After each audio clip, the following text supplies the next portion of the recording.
নমস্কার সকল দর্শক বন্ধুদেরকে স্বাগত জানিয়ে শুরু করছি এই মুহূর্তের অনুষ্ঠান ব্রহ্মকমল। সকল দর্শক বন্ধু আমাদের সঙ্গে টেলিফোন লাইনে কথা বলতে পারবেন, আপনাদের সমস্যা নিয়ে হাজির হবেন। কিন্তু আজকের একটা বিশেষ দিন, তাই সকলকে ৭৫তম প্রজাতন্ত্র দিবসের শুভেচ্ছা জানাবো। আজকে ঠিক এভাবেই আজকে যদি শপথ দেশের জন্য নেওয়া যায় তাহলে কাল পাবো তারই ফল, স্বাস্থ্যবিধি মানব সবাই, দেশ হবে নির্মল। আর এই শুভেচ্ছা বার্তা দিয়েই কিন্তু স্বাস্থ্য সংক্রান্ত আজকের আলোচ্য বিষয় ব্রহ্মকমল এবং আয়ুর্বেদিক চিকিৎসা পদ্ধতির মাধ্যম দিয়ে তাদেরকে সুস্থ রাখা। দেখুন, একটা বিষয়ে প্রত্যেকের অনেক ধরনের সমস্যা রয়েছে। প্রত্যেক দিন আমরা একটা নিয়ম করে একটা বিষয় ভিত্তিক আলোচনা এগোই, কিন্তু পর্যায়ক্রমে আপনাদের ফোন আসার পর সেই বিষয় নিয়েও কিন্তু আমরা আলোচনায় প্রবেশ করব। এর অন্যথা আজকেও হবে না। আজকে একটা বিশেষ আলোচনার বিষয়, যেটা বলবো আমি, আপনি, আপনার ঘরের ছোট্ট মেয়েটি থেকে শুরু করে আপনার বোন, দিদি সকলেই ভুগছেন। কী বিষয়টা? অতি স্থূলতা। স্থূলতা বলতে পারতাম, কিন্তু এখানে অতি স্থূলতা অর্থাৎ ওবেসিটি নিয়ে আজকে আলোচ্য বিষয়। কিন্তু এই মুহূর্তে আমার সঙ্গে যিনি রয়েছেন তাকে আগে স্বাগত জানাই। রয়েছেন আয়ুর্বেদিক বিশেষজ্ঞ ডক্টর শর্মিতা চক্রবর্তী। অনেক অনেক স্বাগত ম্যাম আপনাকে। নমস্কার। নমস্কার ম্যাম। যে বিষয়টা দিয়ে শুরু করলাম, যে অতি স্থূলতা। স্থূলতা এক জিনিস কম বেশি সবারই একটু একটু থাকে, কিন্তু এই যে ওয়েটের সাথে হাইট, এই দুয়ের পরিমাপকাঠি এবং সামঞ্জস্যতা, এখান থেকে একটা মেজারমেন্ট থাকে, এবং যার ফলে আজকে কোথাও আমরা ওই BMI এই বিষয়টাতেও আসি। কিন্তু আমরা আগে প্রথম জানি যে একটা সাধারণ স্থূলতা আর অতি স্থূলতা, এর পার্থক্যটা কি রয়েছে? প্রথমেই বলবো যে আমাদের চরকে বলা হয়েছে অষ্টনিন্দিতীয় পুরুষ, মানে ৮ ধরনের, যেটা মানে নিন্দনীয় পুরুষ। সেখানে আমাদের যেরকম অতি স্থূলতা বলেছে, মানে অতি স্থূল, অতি কৃশ মানে অতিরিক্ত রোগা, মানে কোনোটাই ভালো না, তাহলে মাঝামাঝি আমাদেরকে থাকতে হবে। তো সেই ক্ষেত্রে আমাদের বডি মাস ইন্ডেক্স, সেটাকে আমরা যখন ক্যালকুলেট করি, মানে ধরুন আপনার ওয়েটের সাথে আপনার হাইটের যখন ক্যালকুলেশনটা করি, তখন যদি আমাদের BMIটা 18-র নিচে আসছে, তখন আমাদেরকে বুঝতে হবে যে আমরা আছি আন্ডার ওয়েট। আর আমরা যদি দেখি যে 25 থেকে 29-এর মধ্যে আছে BMI, তখন আমরা সেটাকে বলছি ওভারওয়েট। তারপর হয়েছে 3টে ভাগে ভাগ করা হয়। এবার 30 থেকে 35 সেটা হয়েছে ওবেস 1, 35 to 40 ওবেস 2, আর যখন 40 এভাব হয়ে যাচ্ছে সেটাকে আমরা বলছি ওবেস 3। তো সেই ক্ষেত্রে আমাদের আয়ুর্বেদে যে বলা হয়েছে অতি স্থূল্য, এই যে অতি স্থূল, এই স্থূল্য ওয়ার্ডটা এসছে কোত্থেকে? স্থূল্য ওয়ার্ডটা এসছে স্থূল থেকে, যেটা মানে হয়েছে কি এনলার্জমেন্ট। যখন আমাদের মেদ ধাতু এনলার্জ হয়ে যাচ্ছে, তখন আমরা সেটাকে বলছি অতি স্থূল্য বা ওবেসিটি প্রবলেম, যেটা আমাদের এখন খুব গ্রোয়িং ডিসঅর্ডার বা ডিজিজ বলতে পারি। একদম। এবং দেখা যাচ্ছে দেশের অধিকাংশ সমীক্ষায় বলছে তো অনেকটাই পরিমাপকাঠি, কিন্তু আমরা দেখুন নিজেদের ভিতরে সমীক্ষা ছেড়ে দিলাম। আগে আমরা দেখি আমার ঘরের কি অবস্থা, তারপর তো পাশের কথা, তারপর তো দেশের কথা। কিন্তু আজকের এই যে সমস্যাটায় পড়ছি, কেন ওবেসিটি হচ্ছে, কেন? আগেকার সময় ওবেসিটি ছিল না? হ্যাঁ ছিল অবশ্যই, কিন্তু গ্রাফটা বাড়লো কেন? নিশ্চয়ই আমাদের জীবনযাত্রা, আমাদের ওয়ে অফ স্টাইল, কিছু ডেফিনেটলি আজকের প্রবলেমের জন্য আজকের এই কারণ। কী কারণে ম্যাডাম ওবেসিটি এইভাবে এই হারে বাড়ছে? প্রথমত হয়েছে আমাদের সেডিমেন্টারি লাইফস্টাইল। যেভাবে আমাদের লাইফস্টাইলটা আমরা মেনটেন করি, তার সাথে আমাদের যে ফুড হ্যাবিট, যেভাবে আমরা খাওয়া দাওয়া করছি, তার সাথে আমাদের যে স্লিপ সাইকেল আছে, আমাদের স্লিপ সাইকেল, সেখানে তার সাথে হয়েছে কি আমাদের যে ওয়ার্ক স্ট্রেস বা এনজাইটি বলুন বা ইনসমনিয়া বলুন, সেই ক্ষেত্রে কিন্তু ভীষণ মানে এফেক্টিভ ভাবে আমাদেরকে সেভাবে ওয়েটটা আমাদের বেড়ে যাচ্ছে। তো সেই ক্ষেত্রে আমাদের বিভিন্ন হরমোনস আছে, তো সেই হরমোনসগুলো আমাদের বডিটাকে ব্যালেন্স করে। এবার ধরুন লিপটিন হরমোন, যেটা আমাদের ফ্যাট লস করতে সাহায্য করে, সেই হরমোনটা। তারপরে ধরুন HGH, সেই হরমোনটা কখন হয়? যখন আমরা একটা স্ট্রেস ফ্রি স্লিপ সার্কেল যখন হচ্ছে, তখন কি হয়, আমাদের সেই হরমোনটা প্রডিউস হয়। কিন্তু তখন যদি আমি কোনো স্ট্রেসে ভুগছি, বা আমাদের একটা সাউন্ড স্লিপ হচ্ছে না, বা আমরা রাত্রি জাগরণ করছি, অধ্যাসন করছি, মানে দিনের বেলা ঘুমোচ্ছি, সেই ক্ষেত্রে হ্যাঁ, আমাদের আয়ুর্বেদেও দিনের বেলা ঘুমোতে বলেছে, কিন্তু কাদের? যারা ধরুন এক্সেসিভ ওয়ার্কহলিক, প্রচণ্ড কাজ করছে, বা ধরুন প্রেগনেন্ট, তাদের বা একটা ঋতুতে, একটা পার্টিকুলার ঋতুতে আমাদেরকে দুপুরবেলা ঘুমাতে বলেছে, তাও ফর অনলি 45 মিনিট। তো সেই ক্ষেত্রে আমাদের যেই দিনের বেলা ঘুমিয়ে থাকা বা একটা সেডিমেন্টারি লাইফস্টাইল, বসে বসে 8 ঘন্টা 9 ঘন্টা আমরা বসে কাজ করছি, বা ল্যাক অফ ফিজিক্যাল অ্যাক্টিভিটি, তার সাথে আমাদের কিছু হরমোনাল ইমব্যালেন্স, তারপরে ধীরে ধীরে আরো অনেক কজের থেকে এই ওবেসিটি অবশ্যই আলোচনা থাকবে। কেউ রয়েছেন আমাদের সঙ্গে টেলিফোন লাইনে। নমস্কার, বলুন। হ্যালো। হ্যালো, নমস্কার, কোথা থেকে বলছেন, কে বলছেন? আমি টালিগঞ্জ থেকে বলছি। আমার নাম হচ্ছে সুনিতা চম্পাটি। আচ্ছা, বেশ, নমস্কার, বলুন কি হয়েছে? আচ্ছা, আমি একজন ক্যান্সারের পেশেন্ট। আমার 19 সালে ক্যান্সার হয়েছিল এবং কেমো দেওয়ার পরে এখন মোটামুটি সুস্থ আছি, কিন্তু আমার প্রচন্ড পায়ের প্রবলেম। তার জন্য আমি হাঁটাচলা করতে পারি না এবং ওভারওয়েট হয়ে যাচ্ছি প্রচন্ড। মানে এক্সেস, এত মোটা ছিলাম না, এত মোটা হয়ে যাচ্ছি। তার জন্য আমি কোনো কিছু করতে পারছি না। এই প্রবলেমটা থেকে আমার মানে এত বেশি হচ্ছে, মানে কি বলবো, মানে না পাচ্ছি, বেরোতে না পাচ্ছি। একটা সিঁড়ি স্টেপ নিচে ফেললে আমার অসুবিধা, কেউ সাহায্য ছাড়া আমি নামতে পারছি না একটা স্টেপ। আচ্ছা সেই ব্যাপারে একটু ওভারঅল যখন দেখাচ্ছে, সেই ব্যাপারে একটু কথা বলতে চাই একটুখানি। এবং ক্যান্সারের ব্যাপারে আমার হয়েছিল মাল্টিপল মাইলোমা। হ্যাঁ, তো সেই ব্যাপারে একটু কথা বলতে চাই এবং বড় এটার ব্যাপারে।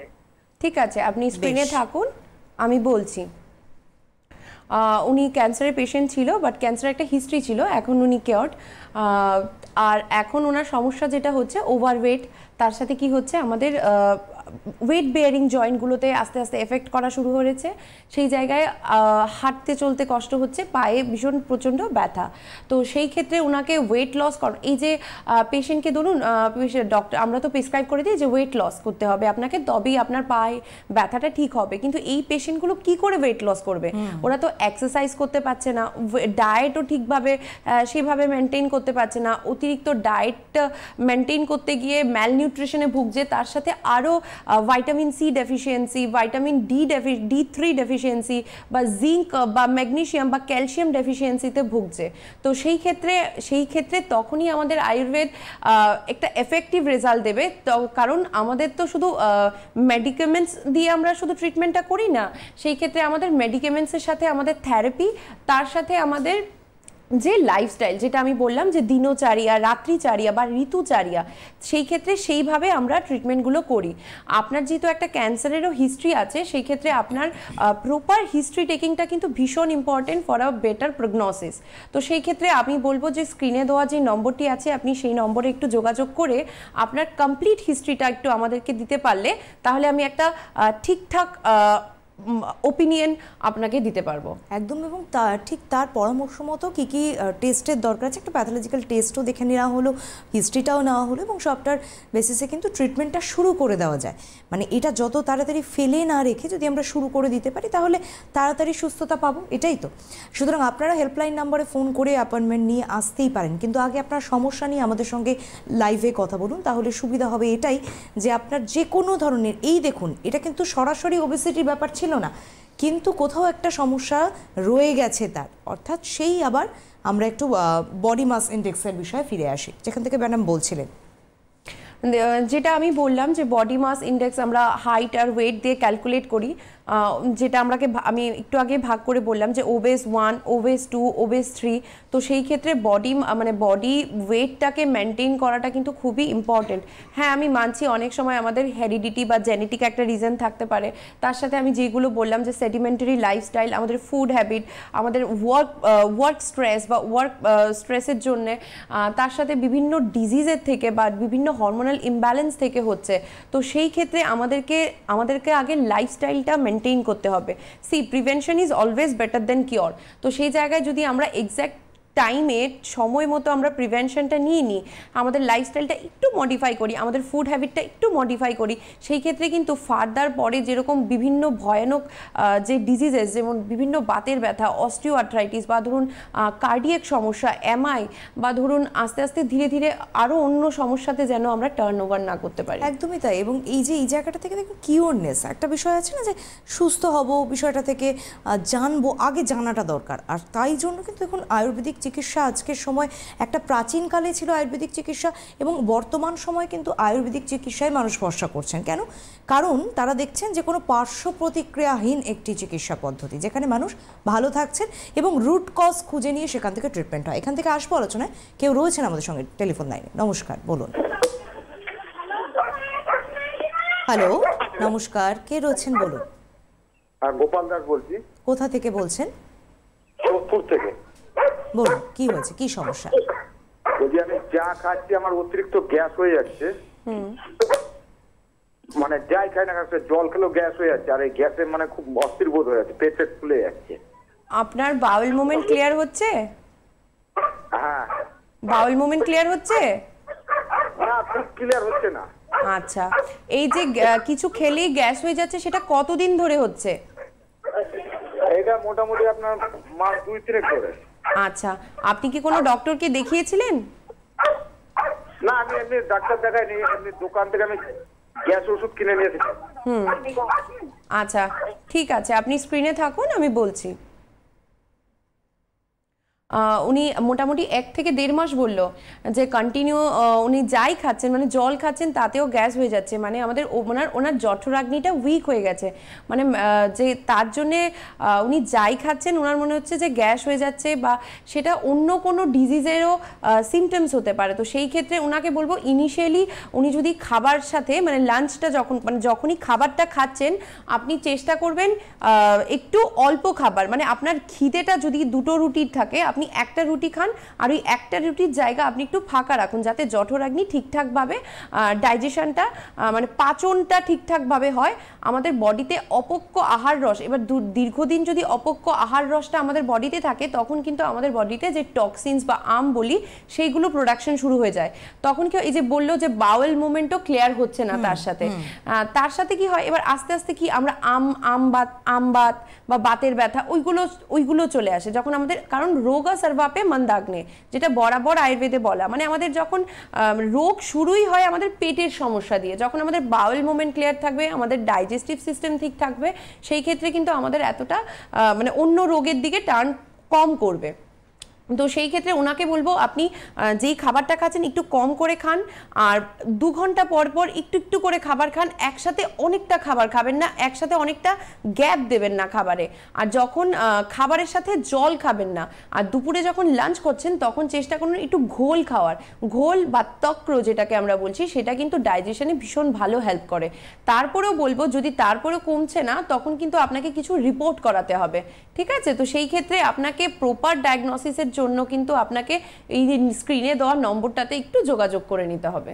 একদমই তাই, এবং আপনি বাড়িতে থেকে এই বিষয়গুলো শুরু করতে পারেন, যেমনটা ম্যাডাম বললেন, দুপুরে খাওয়ার পর একটু ঘোল খাওয়া, এবং তার সাথে সাথে যে বিষয়টা বলছিলেন যে একবার একটু টেস্টের ব্যাপার রয়েছে, কিন্তু অন্য কোনো রোগের এটা সিমটমিক ব্যাপার হতে পারে, কিন্তু তার মানে আতঙ্কিত হবার নয়। ম্যাডাম বারবারই কিন্তু বলছেন যে আপনি যদি মনে করেন একবার এসে দেখিয়ে নিন, তাহলে কি হবে, ফার্দার যদি কোনো আরও বিভিন্ন টেস্টের কথা মাথায় আসে, ডেফিনেটলি সেটা আপনি করাতে পারেন।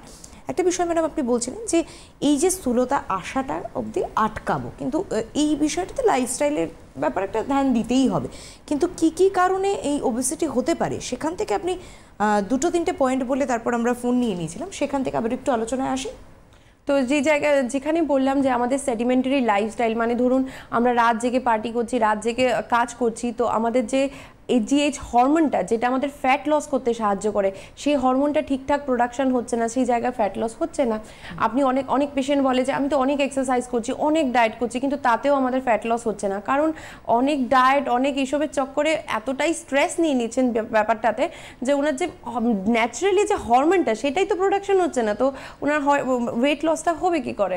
তো সেই ক্ষেত্রে সেই জিনিসটা। তারপরে হচ্ছে নো ফিজিক্যাল অ্যাক্টিভিটি, যদি আমাদের ঠিকঠাক ফিজিক্যাল অ্যাক্টিভিটি না থাকে, তার সাথে হয়েছে গিয়ে যদি আমি আগের খাবারটা ঠিকঠাকভাবে পাচন হয়নি, তারপরে আমি আবার খাবার খেয়ে নিচ্ছি, বা ফাস্ট ফুডের দিকে আমরা বেশি ঝুঁকছি, বা মানে ধরুন প্রিজার্ভড ফুডস বা ফ্রিজে যেই খাবারগুলো, সেই খাবারগুলো খাচ্ছি, সেই ক্ষেত্রে কিন্তু ওবেস হতে পারে। আর প্যাকেজিং খাবারের প্রতি আমাদের একটু ঝোঁকটা বেশি এখন, চট করে বাড়িতে গেস্ট এলেও প্যাকেজিং ফুডস আমরা বেশি সেটা জিনিস ইউজ করে থাকি, সেগুলো অ্যাভয়েড করাই ভালো। বাড়িতে যদি বানিয়ে নেওয়া যায়, বিশেষ করে মিটের ক্ষেত্রে তো অনেকটাই সেই বিষয়টা ধ্যান দেওয়া উচিত। এখন দেখুন, এত কম সময়ে আমাদের এই লাইফস্টাইলটাকে এমনভাবে বিজি স্কেডিউলে পরিণত করেছি, যার ফলে কিন্তু আজকের এই সমস্যা। কিন্তু ভালো, এগিয়ে যাওয়া ভালো, কিন্তু তার সাথে সাথে যদি স্বাস্থ্যটাই যদি ঠিক না দেয়, সায় না দেয়, তাহলে এত পরিশ্রম কিসের জন্য? এত কঠোর পরিশ্রম যার পিছনে এত ছুটছেন, সেগুলো তো সবই বৃথা হয়ে যাবে।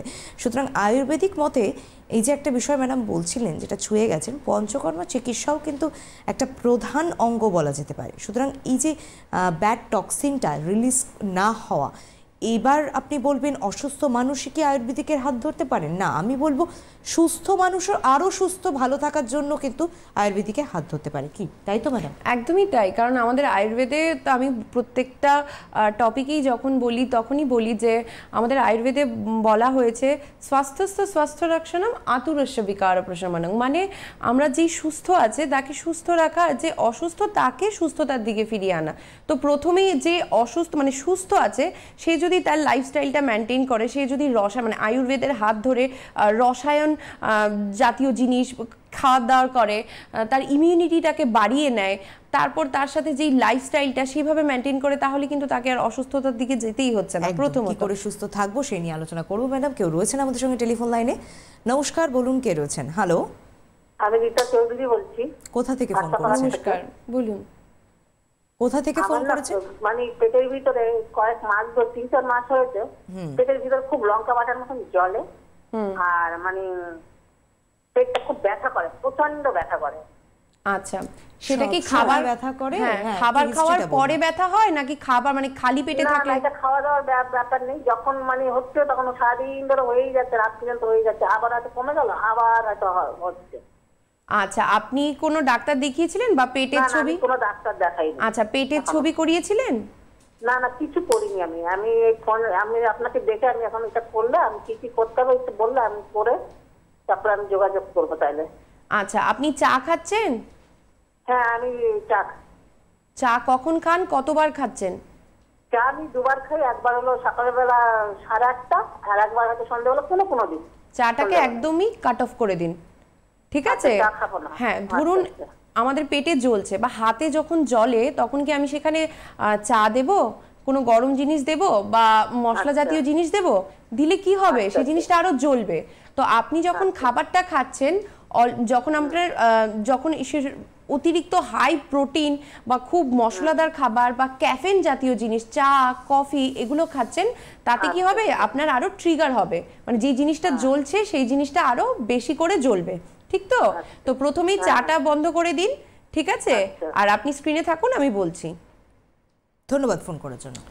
ওনার যেহেতু জ্বলছে সেই জায়গায় আমাদের একটা পেটের ছবি মানে ইউএসজি আলট্রাসোনোগ্রাফি রিপোর্টটা দেখা ভীষণ ইম্পর্টেন্ট, কারণ উনি অনেক দিন ধরে ভুগছে। তো সেই ক্ষেত্রে ওনাকে বলবো যে স্ক্রিনে দেওয়া নম্বরটা আছে, ওখানে যোগাযোগ করে নিন, একটা পেটের ছবি করে আমাদের সাথে যোগাযোগ করুন। তো সারাক্ষণ একটা অস্বস্তি হচ্ছে ওনার, মানে একটা উনি কিন্তু সময় ভেদে বললেন না যে এতটুকু সময় হয় তারপর কমে যায়, ব্যাপারটা ওনার যখনই হচ্ছে তখনই এই ধরনের ফিলিং অনুভব।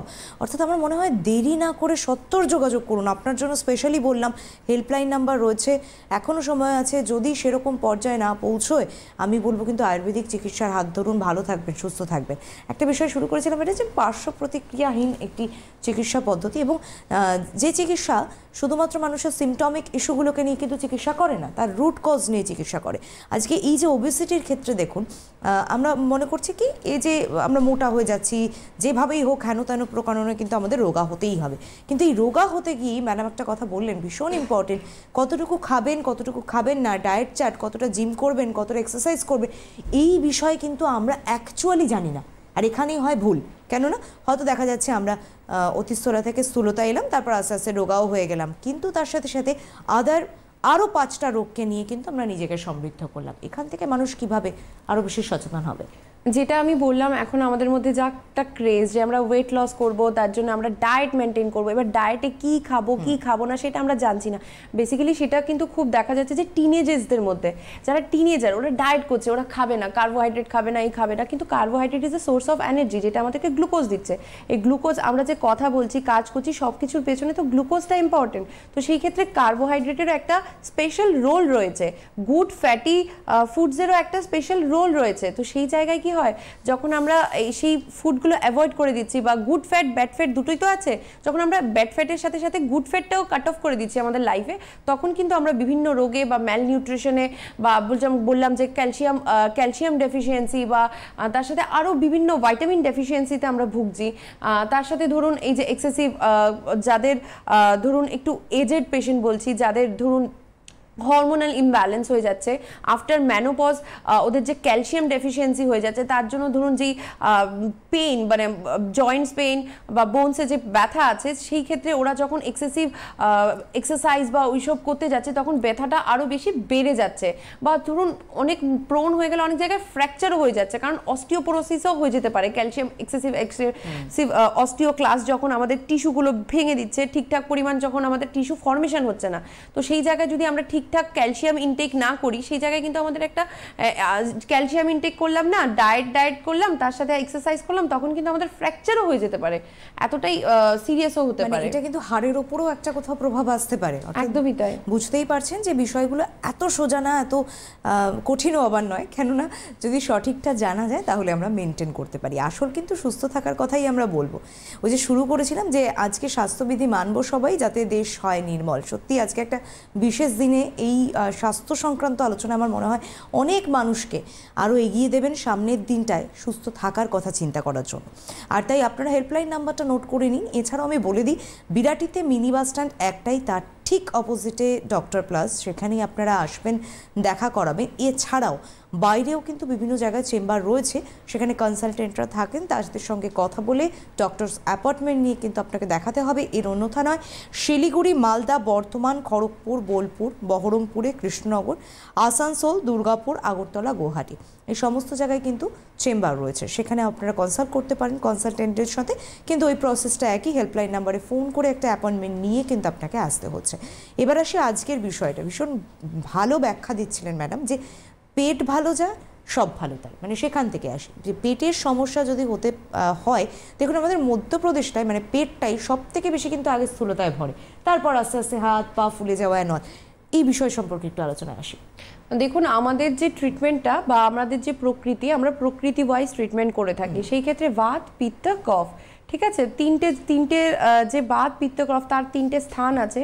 তো সেই ক্ষেত্রে কি হয়, যখন এক একটা মানে বাত, পিত্ত, কফ বা মানে যে কোনো একটার যদি ইমব্যালেন্স হয়, তখনই কিন্তু আমাদের সমস্যা হয়। এই যে ওবেস নিয়ে আজকে বলছি, সেখানে কিন্তু কফ প্রধান ত্রিদোষজ্জা, মানে কফটা বেসিক্যালি আমাদের যে কফ মানে প্রকৃতিটা, সেইটা ইমব্যালেন্স হওয়ার জন্যে সেরকম হচ্ছে। যখন সেটা কি হচ্ছে, আমাদের মেদ ধাতুটাকে অ্যানলার্জ করে দিচ্ছে, মানে মেদ ও ধাতুটা বেড়ে যাচ্ছে।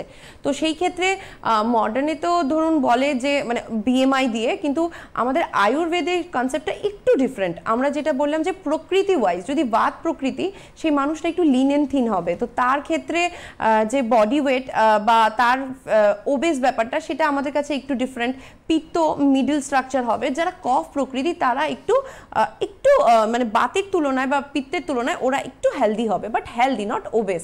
তো সেই ক্ষেত্রে আমাদের কনসেপ্টটা একটু আলাদা। তো সেই ক্ষেত্রে সেইভাবেই আমাদের ট্রিটমেন্টটা হয়। আপনার ফুড হ্যাবিট বলুন, আপনার ট্রিটমেন্ট বলুন, আপনার থেরাপিস বলুন, সব কিছু ডিপেন্ড করে আপনার প্রকৃতির ওপরে, আপনার সিমটমসের ওপরে। আমরা রোগের চিকিৎসা করি, তার সাথে রোগীরও। একদম। এবং মানসিক সুস্থতাও কিন্তু একটা বিরাট এখানে ভূমিকা রাখে। দেখবেন অনেকেই রয়েছে শরীরের সামান্য অসুখ খুব একটা কেয়ার করেন না, আমার কিছু হয়নি, কোনো ব্যাপারই না।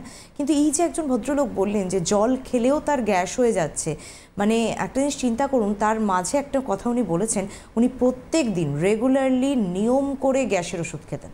এরকম প্রচুর মানুষ রয়েছেন, ঘরে ঘরে উদাহরণ ছেয়ে যাবে। আপনি নিজেও জানেন, যে মানুষটি আপনি ফোন করেননি সাহস করে, সেই মানুষটিও জানেন আপনি সকালবেলা কিন্তু গ্যাসের ওষুধটা খেয়েছেন।